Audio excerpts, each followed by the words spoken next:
Hi, guys. Welcome back to the Ghoul Mates. I'm your ghost hostess, Mandy. And I'm your master of ceremonies, Rudy. We are so excited to bring you Ghoulsters, our first full-length Bloodlines episode. We have a very special guest joining us today to talk about why history is so important and share the history and story of Hart Island. But first, Tombstone Trivia.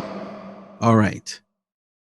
Which other scary 90s film did Scream's Nev Campbell and Skeet Ulrich star in? well, wait, sorry. Say that again. Okay. Which other 90s film did Scream's Nev Campbell and Skeet Ulrich star in? I think that's his name. Skeet, right? Okay. I don't know who Skeet is, but I'm going to take a guess and say The Craft. That is correct. Yes. Okay. Are you ready for yours? Yes, I am ready. Okay. It's also an easy one. Okay. The Goosebumps series of books has spooked readers since its release back in 1992. Name the author who created them. Goosebumps, right? Yes, R.L. Stein? that's correct. I was like, oh crap, I better know this one. Yeah. All right. Haunted housekeeping. We actually don't have a lot of haunted housekeeping for you today, other than to be sure to check out Rudy's new video on his YouTube channel about how to get ready for Justice League, because you all know we are going to be doing an episode on that later this season, like the week right after it comes out. So you might want to tune into his video for either a list on what movies you want to watch to get ready for it, or he'll just break it down for you so that you're ready to jump into it and listen to our episode after. We are so excited to jump into today's episode, so we're going to go ahead and skip today's Keeping the Spook Alive. But first, you have to know who's joining us, right? So today's host is a woman of many talents. She is an actress, makeup artist, show creator, host, writer, and producer. But most importantly, she is the spooky history host on her shows Macabre Mondays and Grave Hunter on YouTube. And most recently, we are so excited she has made her way into the podcasting world with her new show, Madams and Murderers. And now, let's give a ghost a welcome to Malia Miglino. Hi, Malia. Thanks for joining us today. Thank you guys for having me. We're so excited to have you on today. Why don't you start out by telling us a little bit about yourself and your haunted history projects? Oh, okay. Well, my name is Malia Miglino, and for the past 6 years, I'm basically the host and creator of what I call the Macabre Mondays universe. I didn't intentionally try to steal that from Marvel, but I like saying the Macabre Mondays universe just because it was one show, which was Macabre Mondays, where I drank a lot of wine, featured historic locations, and talked about the haunted history of the places. Then that spawned into Grave Hunter, which spawned into History Rants, which spawned into horror history. So instead of just continuously naming off all the shows I was doing, I'm like, I'm the host and creator of the Macabre Mondays universe. But I basically am just obsessed with history, and I'm obsessed with everything spooky and horror. And I really find the enjoyment in trying to find the actual truth of legends or supposedly haunted places, because I love a good ghost story like everybody, but I also want to know who, if there is a haunting, who is that person, and is there historical evidence to back that up? And I kind of had this weird evolution where I was really obsessed with locations and the people that might have been in those locations, and I was consistently finding myself in graveyards trying to find the people that I was talking about. And then I just kind of had the idea to reverse the process, start in the graveyard, find names, research those names, and see if those led me down a really interesting story. So that's kind of my evolution of things that I created. And then people just kept asking me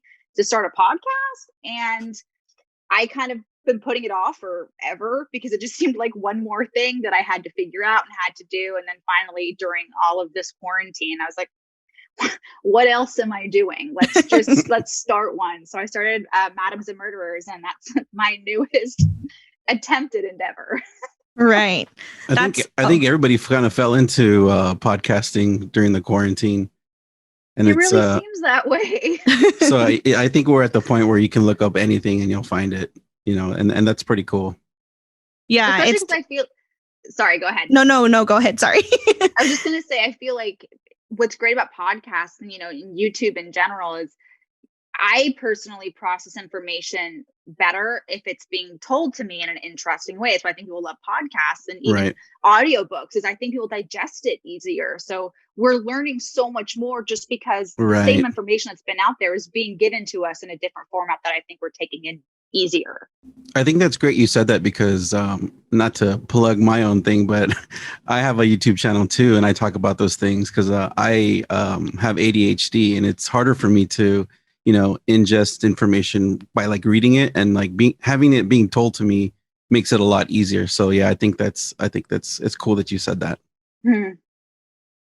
Yeah, definitely. And I think just in general, I feel like everyone's, I guess, quarantine has made us lonely in a way. So I think everyone's just so excited to talk.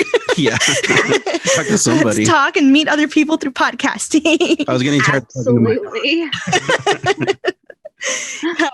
All right. So we know that you obviously love history and spooky things and doing the research on those things. But something we love to ask all our guests is, do you actually believe in paranormal activity after all of the experience you've had at haunted locations? I absolutely 100%. I mean, that's like the general answer to that is absolutely I do.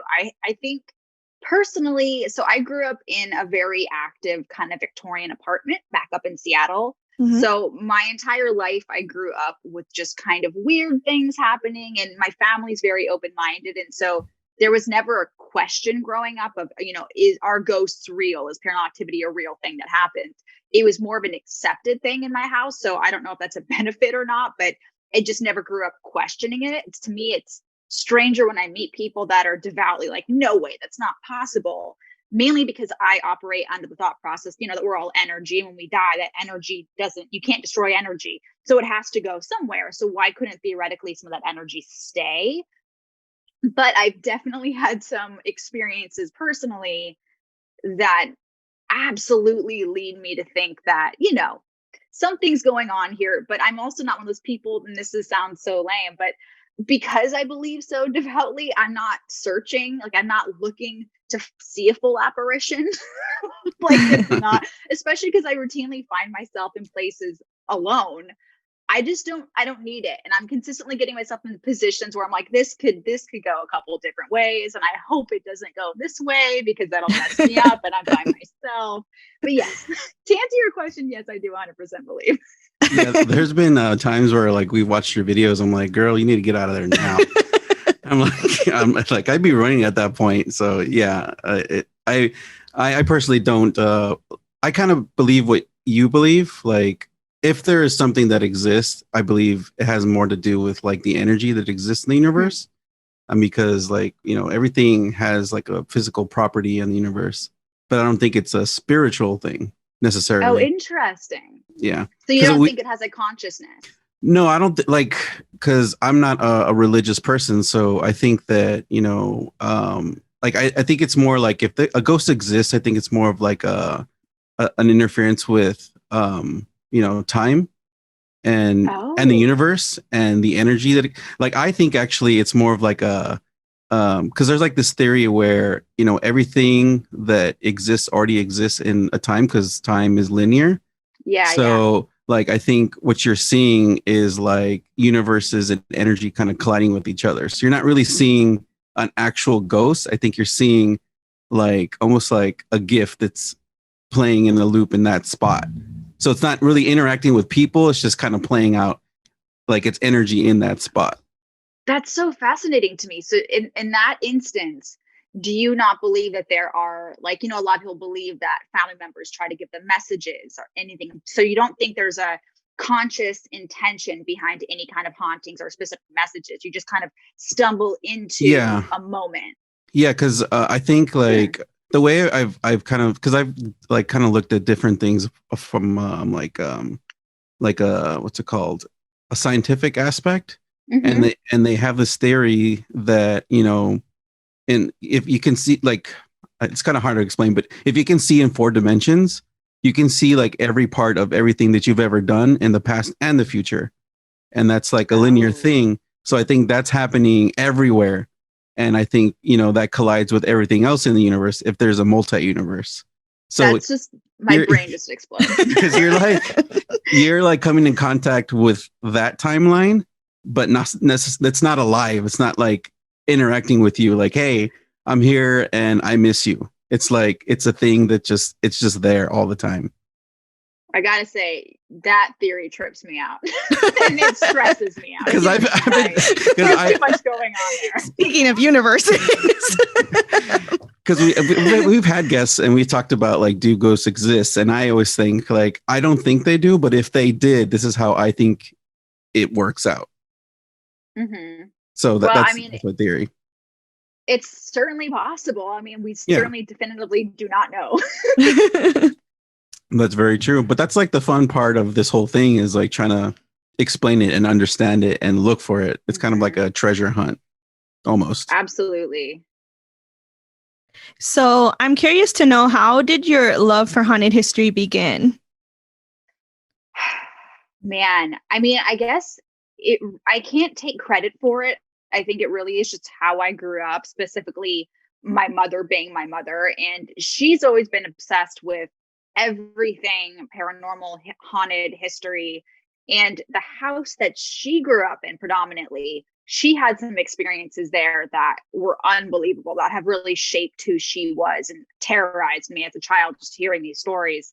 And so when I was growing up, I could tell she would see things and wouldn't tell me because I was already freaked out about. I mean, like the childhood bedroom that I had, I couldn't sleep in it. My parents actually switched bedrooms with me because it terrified me. And I still have nightmares of that place, even though I miss it. So that's complicated. But when we would travel, it was always very important to her that we would go to historic cemeteries. And so I think just by nature of growing up that way and always being exposed to that kind of history and that just kind of part of humanity, if you want to call it, I was always really intrigued. And I've always loved telling stories. I'm an actor, by trade, I guess you want to say. So telling people stories is kind of just ingrained in my DNA at this point. And it just started becoming very important to me that I was telling real people stories in kind of my own way and not a Hollywood version of a story, even though it can be fun. It's like I always get very upset when I watch a historical, period piece and they're trying to make it accurate when they change the timeline around. And I never understood that because it was just interesting as is. Right. So I think for me, it's, I'm not a ghost hunter. I've never conducted a ghost investigation. I have a lot of friends that are. But for me, it's more of the history of the people and the places that are supposedly paranormal that I've always been obsessed with this overarching terror of actually experiencing something absolutely, paranormal where I'm like seeing a person stand in front of me. I've never had that. I have seen a face in a window once and that messed me up pretty bad. Yeah, I think it's just my upbringing really is kind of just slipped me down the slide of following this path, I guess. That's awesome. What do you think is your favorite location that you visited so far since you've experienced so much now? Oh my gosh. It's always so hard for me to answer those kind of questions because I have to break it up into categories because I have so many favorites for different reasons, which I'm not trying to cop out of the question, but I think, specifically just having come back from Nashville, and I know you guys went to Nashville, this was my first experience with anything Civil War related. Oh, yeah. And that blew my mind. I've always been, growing up, I really didn't care about American history. It is not something that I ever put much stake in. For me, it was boring. It wasn't old enough. They didn't have like medieval torture and dungeons. I just didn't care. I wanted to know about like English history.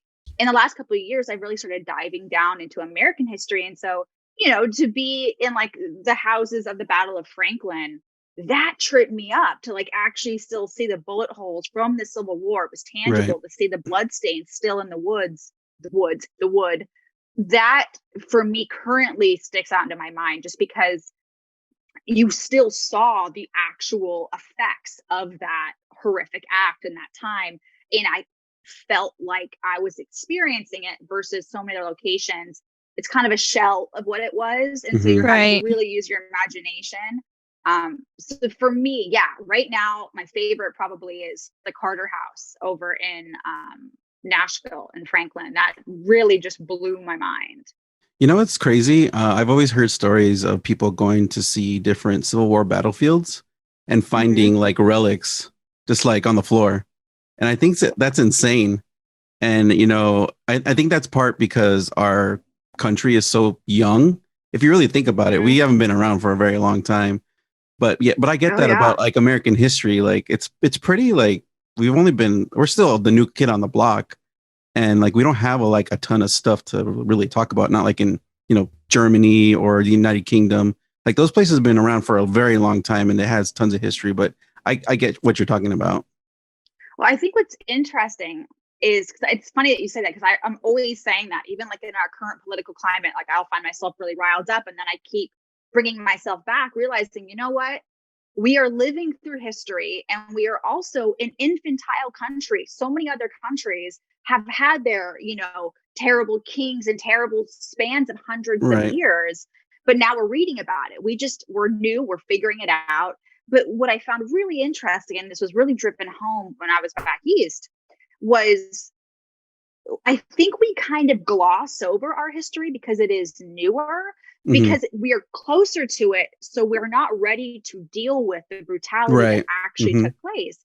So, we all had history class in school. I learned about the things that I was currently Hmm. standing in. Yet being there and then having these really incredible tour guides really truly explaining what actually happened. It's like, oh, this was not in the history book because we're not ready to accept that yet. At least that's my Yeah. theory, is because we are younger, we're still too close to it. So we don't think about how Right. brutal we've actually been to people here, which is just so trippy to me. It's like coming out of a bad relationship and you're still like, I'm not ready to deal The with country that. has Yeah, PTSD. Yeah. Like we're exactly. still in shell shock. That's awesome. So I think you kind of touched on this a little, but would you say anything like really spooky has happened to you at any of the locations you've filmed at? So two things come to mind. Usually between Christmas and New Year's, my mother and I will take a mother and daughter road trip and we'll go to some kind of history place. And we went to I believe it's called the Empire Mine in Northern California in the Nevada City area. And oh my gosh. So the mine was incredible. And I have a weird obsession with mines and mining communities. And this gold mine was still pretty much totally intact. Like they still have the offices intact. It's really beautiful, really cool. And I started walking towards one of the offices and I put it's like it was all fogged up. It was an old window. So I put my face up to the window. And mind you, it's bright daylight. I don't feel creepy. I'm not even thinking about it. And I literally see a man's face Wow. in the window. And I don't know if he was trying to say a word. There was a noise, there's some kind of exclamation, something like there was an alarm in the voice. So I heard a voice, I saw a face, I jumped back. My mom's like 10 feet from me. I'm like, did you see that? Did you hear that? And she's like, no. So I put I cautiously go back up. The room's empty, nobody's in there. That is the only time in all my years of all the places I've been that I've ever actually seen and heard something. Um, and it really messed me up bad. She was right there. It was so loud what I heard that it seemed impossible that she hadn't heard it. I don't know. I don't know what the meaning of that was at all. But then just a few days ago, and this isn't, I didn't see anything, but this is one of the strangest coincidences I've ever had. Which probably goes totally against your entire theory of the universe and just stumbling into things. It's felt more targeted. But when I was at the Carter house and in the cellar, they have 28 chairs in there with names of the 28 people that were hiding in there during the Battle of Franklin. Now, my eye caught one of the names on the chairs, and it was California Carter. It was a young slave girl of the Carters, and it caught my eye because it was spelt with a U. And I was thinking, that's strange. I've never seen that spelt with a U before. That was it. Didn't feel anything creepy in the house at all. Like, just was thinking about it.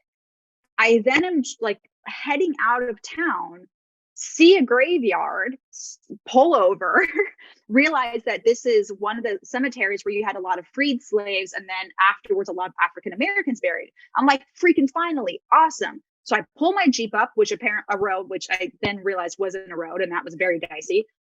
I get out on the top of a hill to go just like maybe take some pictures or look at some of the headstones. And I just choose a general direction, start walking, and my foot straight up sinks into a grave. Like I literally almost hurt my ankle because I twist. I look up, there's a headstone in front of me with 6 names. The second name down was California Carter. And I was like, all my years of grave hunting, it is so hard unless you have a really good map to immediately identify a grave to find one, especially in a historic cemetery. The fact that my foot has never sunk in a grave. There's ones that are kind of ditchy. Mm-hmm. I mean, I almost fell, and just to look up and just see that name, I've never had an experience like that. So I can't explain it. It could be an absolute coincidence, but it just was like, it was a little jarring. Would you say that it almost felt like your foot was pulled in versus Kind like you of. just like falling, like tripping, you know? I mean, I guess I was so That's crazy. boggled, but there was, I mean, what are the odds of that? I mean, there was hundreds of headstones in this place, and there was no particular reason why I stopped the Jeep there. I just did. And it was just so bizarre. It was so bizarre. That's crazy. I have goosebumps. It's so creepy. I watched a couple of I watched a couple of YouTube videos in preparation for this of other people looking for graves. And there's this one guy, and he goes out to look for grave sites, but there's like no maps or anything. It's just like hearsay and stuff. Have you ever gone out to look for like a cemetery that hasn't been like found for a long time? That's just out there without a map or anything? Yes. And the unfortunate thing is when you do that, unless there are any kind of standing headstones, you probably will never know unless you have LiDAR with you to see if there's any impressions in the ground. So there's not a ton of those out in California. Most cemeteries that no longer exist are currently under buildings. So you wouldn't really be able to find any. I have a list of ones I want to go hunt on the East Coast that I haven't been able to go to yet. So I have down the line, I have a lot of goals as to things that I would like to do as far as help preserving cemeteries and help try to mark ones that have been lost, because it is something that's very important to me. So it's kind of like a long-term thing I have going in my head. But I have a growing list of places that I think deserve to be recognized. And it's not technically a grave site, although some bodies have been scattered. But there is this St. Francis Dam disaster that happened up by Santa Clarita that is still trying to get an actual national marker for the tragedy that occurred there, where like 500 plus people died. And the bodies have just kind of been scattered all the way from Santa Clarita to the Pacific Ocean. So there's a lot of bodies to be found along that route as well. That's cool. So on that note of all your goals, what would you say is like the one place, like if there was no budget restrictions or no limitations, like what's your like dream place to visit for an episode on your channel?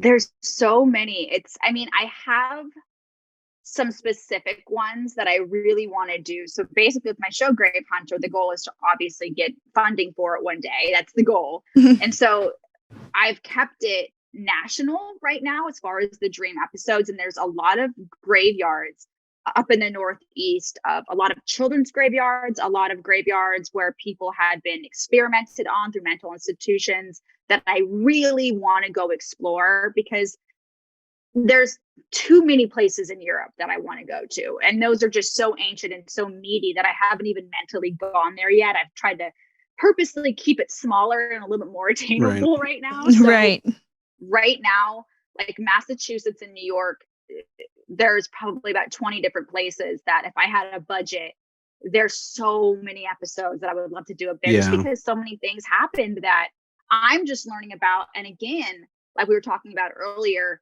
I don't think people pay enough attention to the things that have happened here. And we obviously are a nation with still a lot of things to work out. And so I think it's important that we keep actually revisiting what's already happened here to fix those problems and actually confront those problems, so we can hopefully move forward and we're not seeing these things continuously, happen again and again and again. Right. I think I talked to Mandy about this, but what you said kind of reminds me of the movie Gangs of New York. And, in the movie you have like these different factions that are, it's the people, the immigrants coming in and the natives, and they're fighting over like, different parts of New York. But at the end of the movie, they show the two people that led both factions, and they have a graveyard, and it's like the last shot, and you see New York in the background starting to like change and evolve. But then you see at the same time the graveyard start to like wither away and kind of disappear. And I think that's interesting that, that you're doing that. You're going out and trying to figure out like, the history of America and trying to like keep people's stories alive. And I think that's important because, me not like believing things spiritually, death is so, absolute, and it's scary. And I think, you want to know that, your spirit is being kept alive. And I think that it's great that you're doing that. You're keeping people's spirits, or people's stories alive. And I think that's great. Thank you. I mean, it is something that I am by no means an expert on it. And I'm continuously learning, like, with Hart Island, that is probably ultimately a huge dream to go visit that in person. And I think that place in particular is an example of all of those things. To me, it's America all encompassing, because I think, and I don't mean this derogatorily, but we are a nation of entitlement. I think when we move here and when our ancestors came here, they think, oh, this is where we can start. We can own our own stuff. Right. We can be free. We can have rights. And there's this growing, there's always been that thought that, even if you can't own land when you're alive, your grave is your property. Right. Whereas, in England, everybody over there understands, unless you're like the queen, your grave will probably be reused at some point, just by proxy of not enough space. That is not a thought process Americans have ever really had. We just kind of assume and hope that our grave is always going to be our grave. But that is only true for the entitled few. We don't talk about all the mass burials and all the people that never got markers and all the graves that have been used over and over and over. So again, it's one of those things where we love that idea of we get freedom and we own all this and it's the land of possibility, which it is. And it's a great thing to hope for, but we've never been that. And some have gotten it, but the majority of people have never been able to experience that America. And so I think we do need to talk about that. That's awesome. Yeah, and we're really excited to get into that. A little background, we're going to kind of flip-flop here. But that was why we were so passionate and excited to have you on for this episode, because I've mentioned this to our listeners, but I honestly never really had an interest in history, mostly because I'm like afraid of getting information wrong. But I realized like that's part of the process. And I want to be open to people saying like, hey, you guys were misinformed about this, so that we have an opportunity to correct it. And I felt like you were the perfect person to come in and talk about Hart Island, because Rudy wanted to cover it. That way I asked him, if we did a historical episode, like what would you want to cover? And he said Hart Island, because what we do care about a lot is bringing in like relevant topics when we do talk about things that aren't like nostalgic. And so we felt like that was a really relevant topic right now to talk about. And I love that you're saying like it gives a focus to a lot of the things that we don't talk about, like mass burials. And so that's why we're really excited to have you on, because we want you to be able to share that knowledge with everyone. And we think it's a really relevant topic today. So thank you for joining us. But before we do that, we always have to start off with this or that questions related to Halloween with our guests. And it'll be super quick before we let you just take over and share the whole story of Hart Island with everyone. So, tricks or treats? Treats. Vampires or werewolves? Vampires, duh. Witches or zombies? Witches. Okay, I really like this one. Ouija board or Bloody Mary?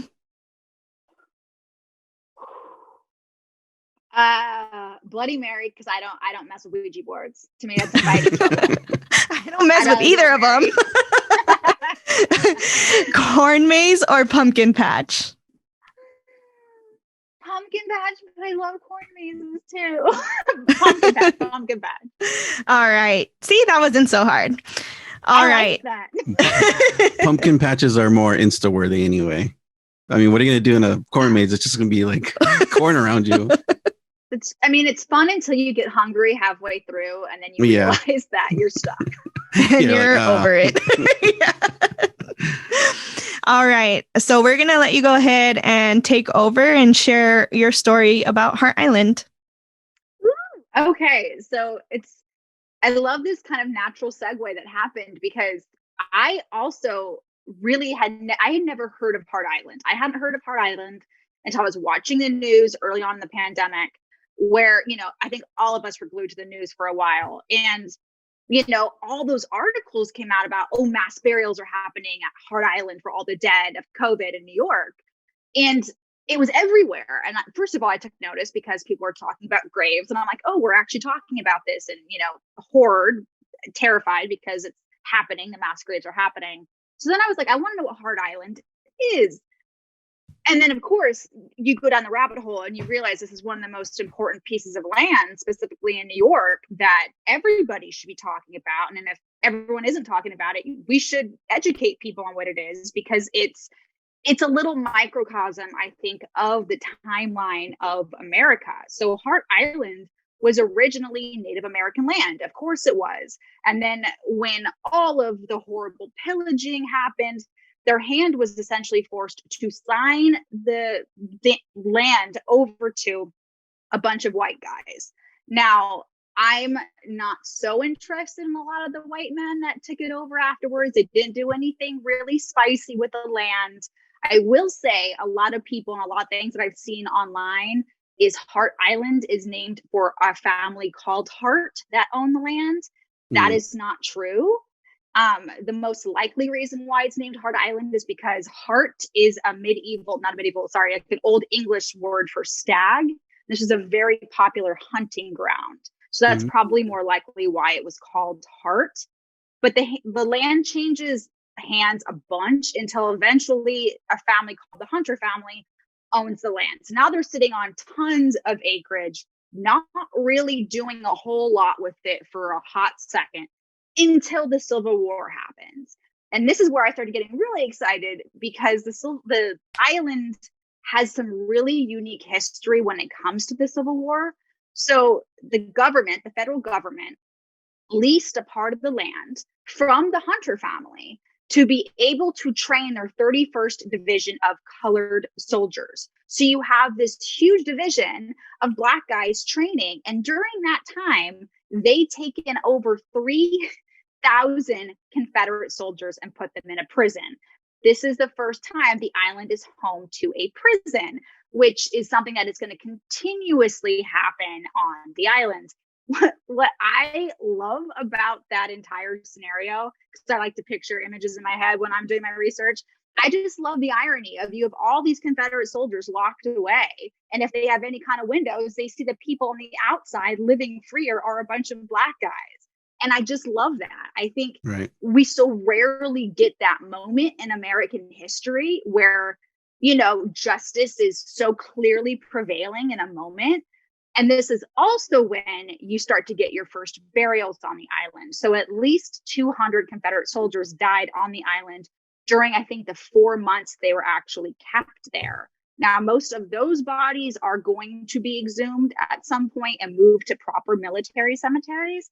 That's still a lot of bodies in a short period of time to be buried on the island.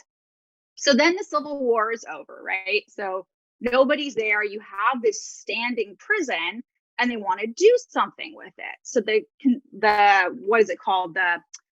Not the Constitution. Why can't I think of the word? Like the prison system basically leases this property and decides this would be a really great location for another house of refuge. And so I'm sure you guys have probably heard of the different houses of refuge that were in the area, which was essentially, they're not prisons, they're reform schools for children, like boys and girls, mainly boys, but there are some girls. Charles Dickens, when he came to America, even toured a couple of them because they were known to be these like really spicy, really good reform school orphanages, even though they were horrible. And the one that was on Hart Island specifically was known to be just really bad. Like a lot of The guards that were there would abuse the children. I know some kids died specifically when they brought in a decommissioned Navy ship, this beautiful, like tall sail ship. They called it the Mercury School, and gave some of the boys the option to learn like navigational skills. But during all of that, a couple of the boys died. And then you get the first proper burial on the island. It's still there. It's marked by this really nice cross in the ground. So now you have these two little boys. You have a bunch of these soldiers that have been buried, but now they're gone. And the kind of, this just starts off a trend of this place being this revolving door of different ways to imprison people. And I also want to say that obviously this was ancient Native American land, so you could absolutely safely assume there are tons of burials there that aren't marked that we'll never know about. And at this point, unless you exhumed and DNA tested everybody, we'll have no idea what's Native and what isn't. Right. So after the House of Refuge goes through a couple different moments of trying to make it better, they start building these tinier facilities to put the younger boys to separate them from the men. I am assuming some pretty horrible things were happening, which is why they wanted to separate the boys. Now, around this time, you start getting a lot of people dying of tuberculosis, and you have a ton of people that have died from the war. So while you have all of this happening on the island, back on the mainland Manhattan, there's no more space to bury bodies. So I think it was 1868, the state of New York released a statement like, listen, nobody else is getting buried. No one else is getting buried on the mainland of Manhattan if you are unknown. So you have all of these wealthy people that can still get put in the beautiful cemeteries.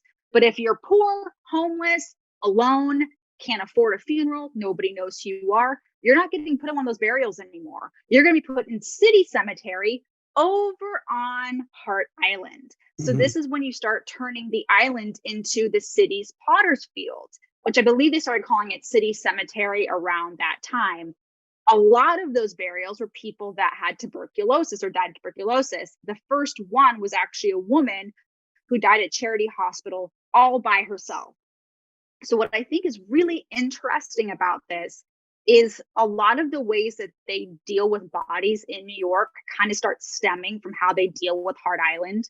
So like during the war, if you died, you were usually buried in the battlefield and marked so that way they can come get your body later and then try to identify you and give you back to your family or put you in a military cemetery. There were so many bodies that they basically took pictures of as many of the bodies as they could, would put the pictures up in Bellevue Hospital, and people's like siblings and families could come to the hospital, look at the pictures and try to figure out like, okay, that's so-and-so. And they're like, okay, great. We've shipped them off to Hart Island. But the problem with Hart Island is they were only putting the people that they thought would probably be claimed in single burial plots. Everybody else was getting put into a mass grave, which made things really complicated when the person somebody was trying to retrieve was in one of those mass burials. So they then devised this really interesting grid system where they would put everybody in a pine wood box, bury them 3 feet deep, and that way they could know this is where they are. That is the same system they use to this day. And basically what happens is once those bodies decompose, once those caskets are gone, they start all over. They just keep piling on top of the bodies. So that all starts around that time period, which I find super, super fascinating. Now, are you into like insane asylums and that kind of creepy Victorian aesthetic? I think we all are. We're Halloween podcast. I love looking at creepy stuff, but yeah. Interested in it, creeped out by it. There you go. Well, this place had a Nice. few. And the only remaining Victorian building on the island is called the Pavilion, and it was the mental institution.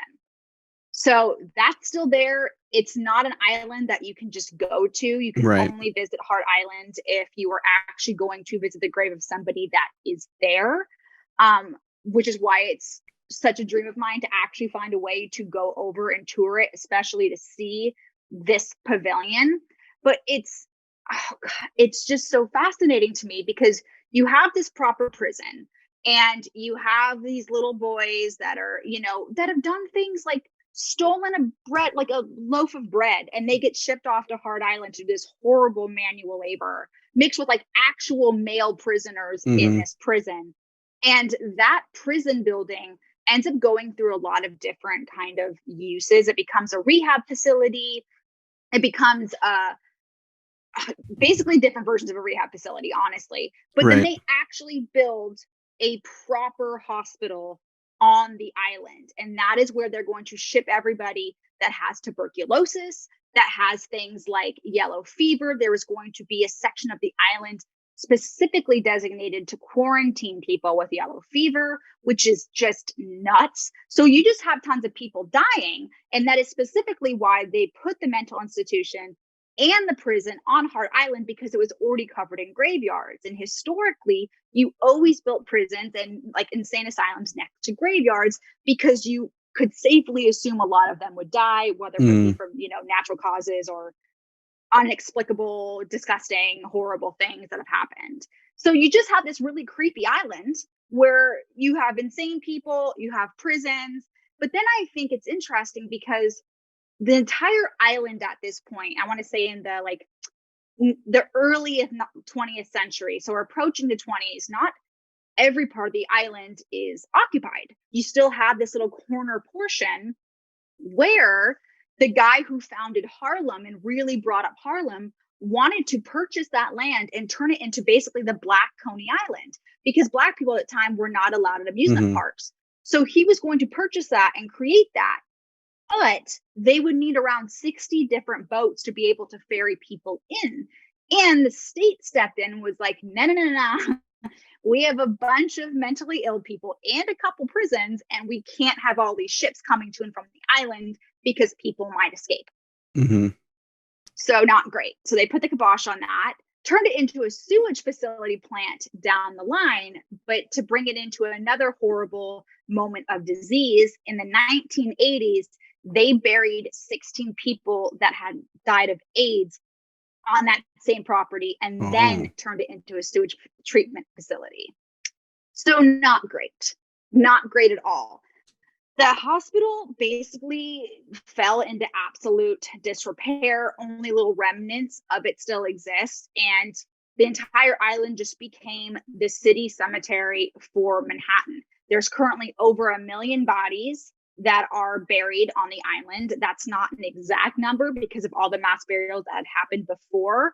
They're not all like what you would consider like poor people or unidentified. You have a couple people that are known. Like one of the first people that played, I think, or who voiced Peter Pan is buried there, which is really fascinating. Wow. Yeah.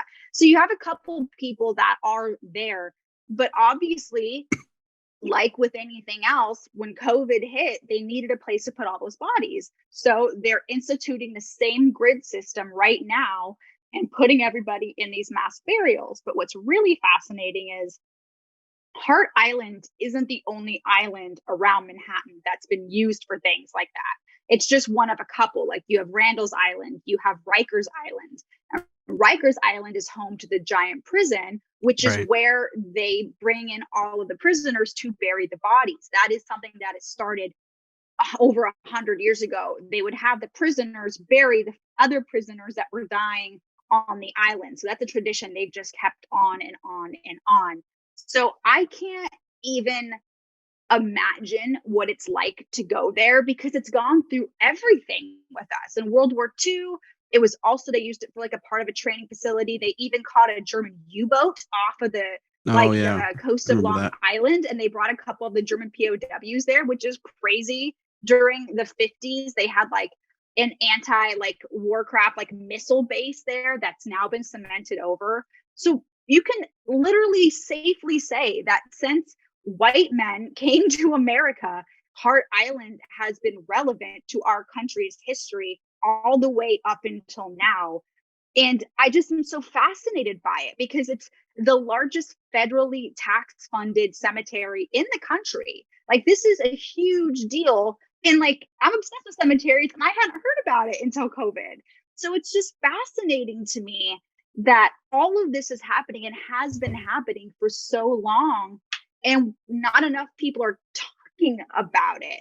And I wish that they had something like tours where you could go out and tour it, just because it is, I think, a really important part of our history. And yes, most of it is graveyard, but you do have the pavilion that's still there. You have one of the Catholic churches that the prisoners built, because the island was predominantly Protestant for most of its like white creation. And so you had a lot of people getting buried there. And so there was a huge outcry for there to be more inclusivity. So they were able to build a Catholic church for the prisoners. And the prisoners are interesting because during World War II, it was the prisoners that requested to build the big World War II memorial that's on the island. So what I think is strange is there's almost this like sense of pride or care that the guys that were in prison there had for the island. And I don't know why that is. I haven't been there, so I don't know if there's just this like collective vibe. I think the reason why I'm attracted to it is because a large majority of the people that are buried there are people that died by themselves or didn't have the funds, or the families didn't have the funds, or died in really horrific, horrible ways.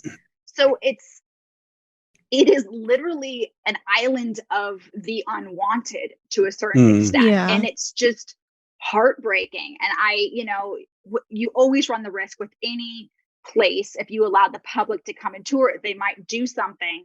But I just feel like it's doing a disservice to the people that are buried there to not let people come and learn about what happened there, because you're just continuously letting them be forgotten. Right. Like they ended up there by not their own choice. And now you're not even letting people come and learn about them. So it breaks my heart, honestly, because it's just, there's over 1 million people there that have these tragic stories. So I'm obsessed with it. Thank you guys for letting me talk about it because I just find it endlessly fascinating. One of the things that kind of broke my heart, because I saw a couple of short documentaries on it, because when I discovered it because I was doing some work and we needed some footage of that what you're talking about, like the mass graves during the COVID pandemic, and I started looking into it too, and I know that a lot of like babies are like buried there, and I saw some footage of like prisoners like with these tiny little caskets, just like tossing them around and like putting them in there, and it's just like who are these kids, that they're burying? I don't know. So I think so it's sad. crazy. Mm-hmm. I think with the babies, a lot of what that is a lot of the mothers, especially mothers that had babies outside of wedlock and the babies didn't survive, Right. they didn't have the funds to be able to bury them anywhere else. Mm-hmm. And what's really sad about that is people have to basically jump through hoops even nowadays to be able to go and visit the grave. Like Right. I know there was a woman that was consistently going to bring flowers to her baby's grave, Mm-hmm. and it was really difficult. And I think she was one of the people that helped, oh God, what was it? Like they helped fund or organize a group of people for mothers to come and visit Right. their children on the island, because this was a problem. Right. Yeah, I mean, I know that it takes like, I think you have to schedule like 3 months in advance or even like a year or two for someone to go visit, and it's just like, it's crazy, especially today. Like there's no prisoners there that are gonna like escape and go back to the mainland. I think they should have some type of better system of like taking people over there to like pay their respects. See, Well, like and some kind of Ferris system, right? Yeah, Just like have it like one leaves at noon, one leaves at 5. right. And I think maybe making it like, a national park would, kind of solve a lot of those things, but they would have to do a lot of, cleaning up the place and making sure it's safe for the public. But yeah, I think that, trying to preserve somebody's, story and spirit, I think that's a good thing, especially, for humanity. You want to, make sure that people are not forgotten. And I think they should do something about like, visiting Hart Island. Mm-hmm. See, and I think that I agree they should do that, but part of me feels like they're purposely not doing it because they recognize that it's such a crappy thing that they've done for so Yeah. long. And it's like transparency, right? Like they don't want people to have access to it because they don't want people to realize like, holy crap, like this was a terrible thing that people have continued to do over and over and over again. So it makes me feel like that's probably not going to happen realistically, especially Not now. anytime soon. Like nobody's going to want to call attention to the fact that so many people were, like you said, mass graves during COVID. Like COVID is something like people either want to talk about passionately or don't want to accept what's really happening. And so that's why it's really important that we continue to tell these stories. But it's just crazy to me because something that your channel actually made me realize is that it made me start thinking like we've mentioned, is there are so many people, like death is so absolute, and it's like, what about all of those people? Like, it's really sad. And that's why I started to become interested in history, because it makes me feel like this is going to get really dark. I wasn't expecting it, but like, what is all of this for? Right? Like, we're all here and one day we're going to be in a grave that no one else is talking about. Mhm. So I really, really appreciate everything you're doing to go out and try to remember everyone. And what I especially love is that you go and find names that you go research now. Like, I found that so interesting about your channel, because it was just like, oh wow, she's like, that is what you do, right? Like, you find a random name and then research it. Yeah. Mhm. And so it helps bring awareness to people that are unknown. And it makes me wonder, like, I don't know. I don't really know where I'm going with this, honestly, but it just makes me feel like you're so right. Like, what about all of those people? Like, who's ever going to Yeah, get to 'cause remember them? We have the comfort of knowing that somebody's gonna remember us and talk about us. But there's tons of people that they were alone when they died and nobody knew them. And that's sad thinking about that. And I think that if we're actively trying to make sure that we remember those people, that's a good thing for humanity, I think. Well, I think death culture and death in general is such a taboo subject for Right. people nowadays, so much because we can hide from it, right? We're not witnessing it every day. COVID has forced us to confront our mortality in a way that we hadn't Right. seen since 1918. And Mhm. so none of us were alive when that was happening. And so we're watching it on television. We're seeing the tweets. We can't hide from it. We're not waiting on a newspaper to come out once a day to give us a censored version. We have TikTok, Instagram, Twitter. We have the people reporting as to what is happening. So we're absolutely forced to reconcile with something that on our day-to-day lives. We don't reconcile. We don't kill our own food anymore. We're not usually having wakes in the home anymore. We're not usually carrying the bodies down to the local churchyard. The death mortality for children is not 30 to 40% anymore. We Mhm. expect to live. We expect to be remembered. Although it is said that like most people are forgotten within 3 generations. Mhm. And I think that's why humans are so obsessed with the idea of fame. It's buying yourself a little slice of immortality. Right. But what happens if you're not famous? What happens if you don't have a family? Does that mean your life wasn't worthy? Does that mean you're not worth remembering? Absolutely not. But who's telling your story? Mhm. And I think that's the obviously I can't tell everybody's story, but I hope to at least bring up the conversation with people and urge people to start researching people. Just walk in your local graveyard, say a name out loud. I'm a huge proponent. Even if you don't go home and do a bunch of research, say the name out loud. Like, to me, that means something. You're saying somebody's name again. Like, that's important. That's emotional. That's a connection. And you're remembering, you're honoring them in some way. And I don't have the answers. I don't know what happens after we die.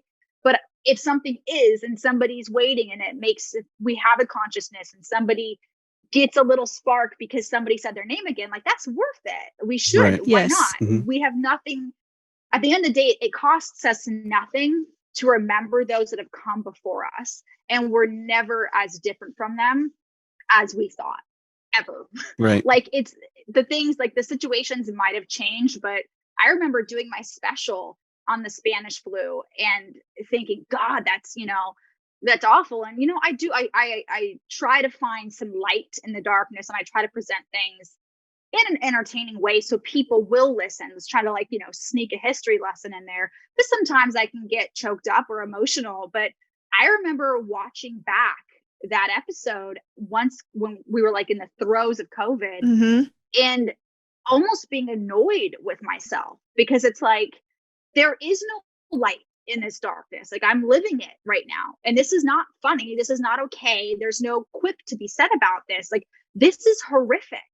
And nothing's changed in 100 years. And it made so many things so much more real to me. And I think it's deepened my level of empathy with historical events and historical people. So I guess in some really weird, twisted, macabre way, I'm grateful for that shift I've had, even though I don't think I've ever been desensitized to it.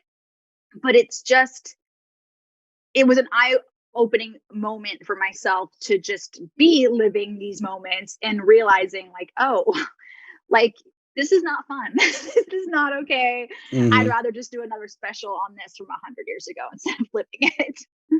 Yeah. And what's crazy is I saw that video and me and Rudy saw it together, and I felt like so defeated after watching it. And I think that's where I realized, like, wake up. You need to freaking pay attention to history, Mandy, because when I saw it, I had heard like, oh, the pandemic has happened before. We'll get through it. Like, it's fine. And then I watched the video and I'm like, how did we let this happen again? And it's because we all became complacent and took things for granted. Like you said, like, we don't talk about death. We don't talk about the reality of being sick. And it's just things that people don't want to acknowledge. And even now, like, as we're talking about this, I'm like, why aren't we talking more about Hart Island and how that's where people are being sent with all of the cases, right? And so that's really what I took from your video, was watching it.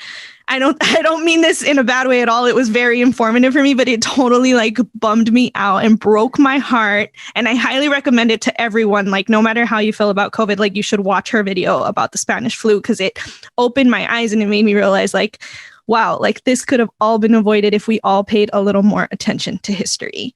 And it's crazy because we grow up being told that, but you don't realize it until you're literally reliving history now. And it's, Hart Island is just one example. This is happening everywhere. I mean, my coping mechanism through this entire thing is I try on my best days I look at it as if I was doing an episode on this event.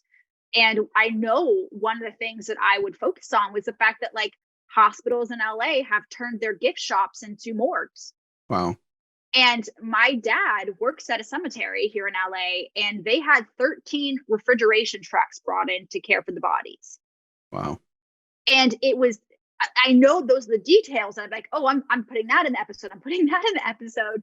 But when I'm living it, and yet still can go to Starbucks, and I still, like, my little bubble, I am very blessed, and knock on wood, I have survived it without too many scares, without losing anybody close to me. And so many people can't say that.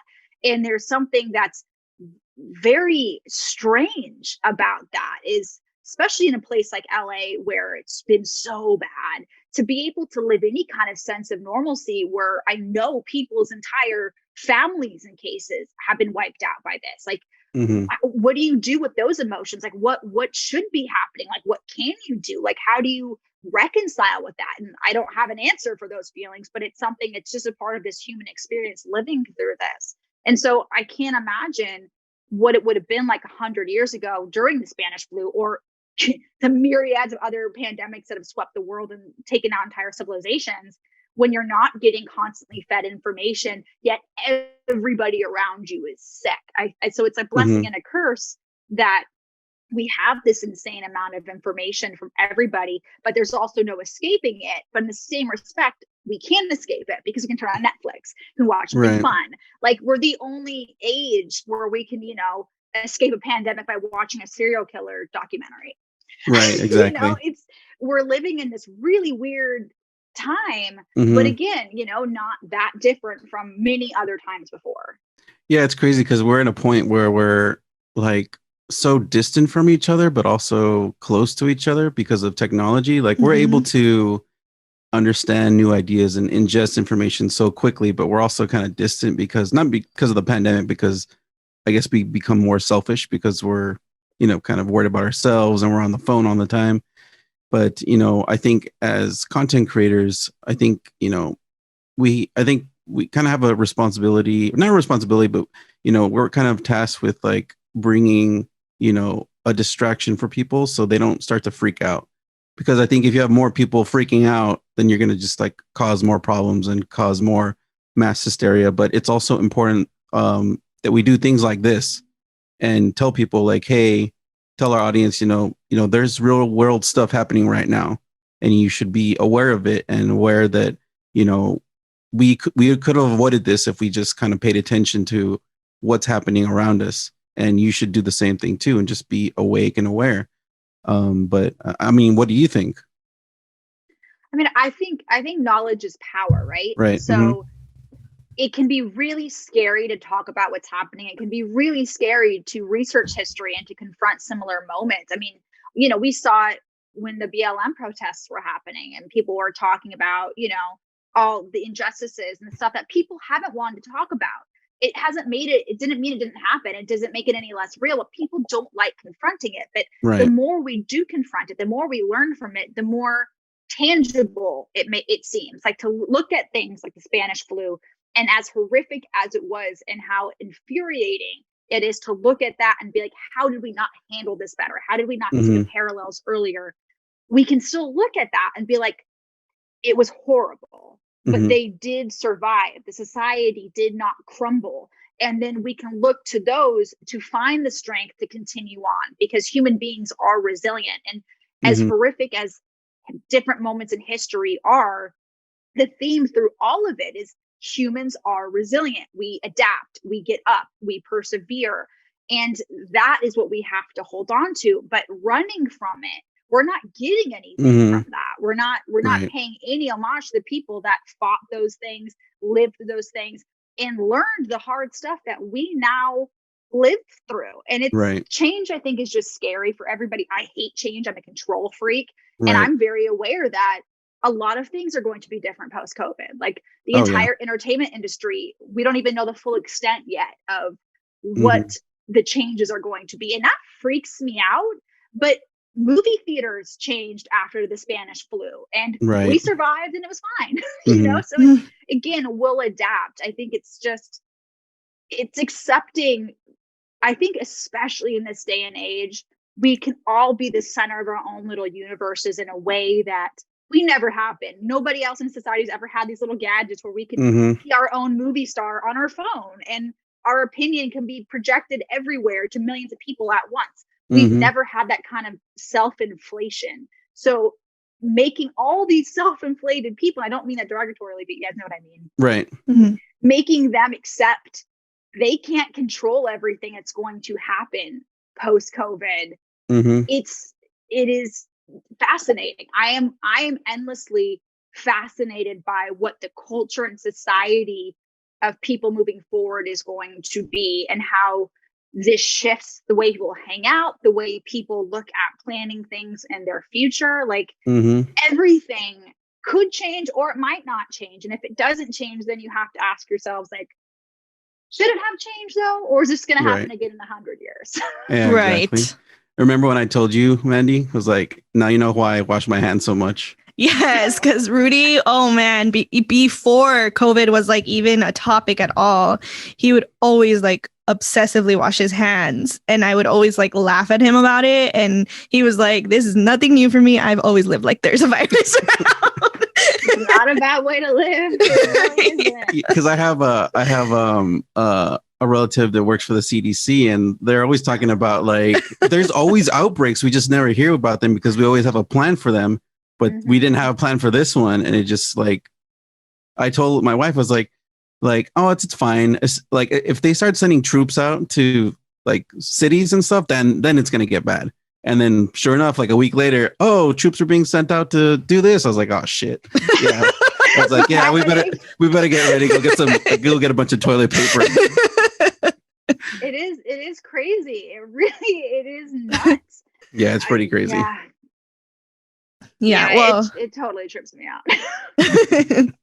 yeah, I think that I'm pretty sure you could go on all day talking about this. And so we really appreciate you joining us Yes. to share some light on this, because I definitely feel like we couldn't have done it as well as you did, and we appreciate it. So we definitely ask you, Ghoulsters, to check out her YouTube channel. Do you want to share with them where else they can connect with you? Yes, my Instagram, I'm probably the most active on. So just Macabre Mondays on Instagram. I post there probably too much daily, tons of Insta stories of my journeys, rants, graveyards, wine, all of it. Yes, it's definitely exciting to watch it. And your YouTube channel is actually your name, right? Yes. Malia Miglino. Yeah. My gosh, I'm so sorry. Malia Miglino. You're fine. Yes. And I will also drop the link to her channel in our show notes so that you guys can check it out. I will probably be dropping the link to the Spanish flu video. All right. Well, thank you so much for joining us today. It was great having you, and we look forward to watching more of your spooky history videos. Thank you guys so much for having me and chatting with me. It's so nice to chat with people. Right.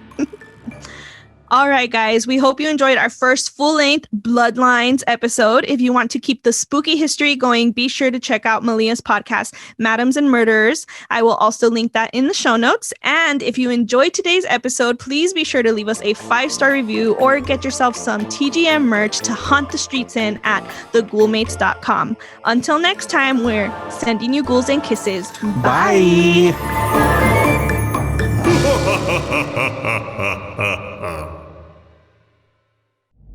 You know what to do, Ghoulsters. Don't make us haunt you. Like, comment, subscribe, turn that notification bell on, and hurry back.